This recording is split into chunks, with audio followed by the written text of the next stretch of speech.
Welcome back to Dato Ambas TV. Ito, meron akong case dito. Ayan, ang natitirang ngipin na lang ay 4 sa lower. Maraming tanong na kung pwede ba ito sa flexible. Kasi itong pasyente naman, meron ng old denture. No? Acrylic. Ang problema lang, nababali lagi. Bali dito, tsaka dito. Napuputol. Ngayon, ang ginawa, kung pwede daw i-flexible.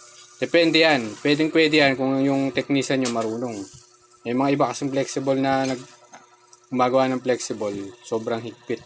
No? Yun ang kadalasan problema ng mga gumagawa ng flexible. Yan ang sinasabi ko naman lagi sa inyo na kailangan yung laboratory, yung dentist ay magaling. No? Pag hindi, nako, sakit sa ulo yun. Ito yung case niya. Ngayon, hindi na mababalian to ng pustiso. Kasi ang pustiso niya ngayon ay flexible na. Itong nakaraan, nagpagawa na ng flexible to, yung sa taas, ayan, Yumi. Itong dalawa lang yung kulang. Ngayon, pinagawa naman yung sa baba para wala na siyang isiping i-correct na mababasag yung pustiso niya. Ayan, di ba? Flexible yan. Hindi na ordinary na postiso. Kaya kayo, kung meron kayong case na gusto nyo magpa-flexible, pwede nyo akong message para mag-guide ko kayo kung pwede o hindi mag-flexible yung case nyo. Kahit sa paano, doon ko kayo matutulungan. Hindi yung magchat-chat kayo tapos na yung postiso.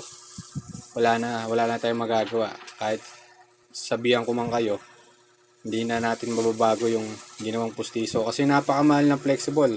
15K, 18K sa dentist. Minsan hindi ka pa satisfied. Hindi naman nababawi yun, nare-refund yung pera, no? Ito ay flexible no? Pero hindi na siya ganun ka flex kasi nga kailangan nito medyo kapalan para hindi masyadong umangat. Kasi pag suot dito, halimbawa, kapag sobrang nipis ng flexible, nag-click, di ba? Nakita nyo, lapat. Ayan, fit na fit.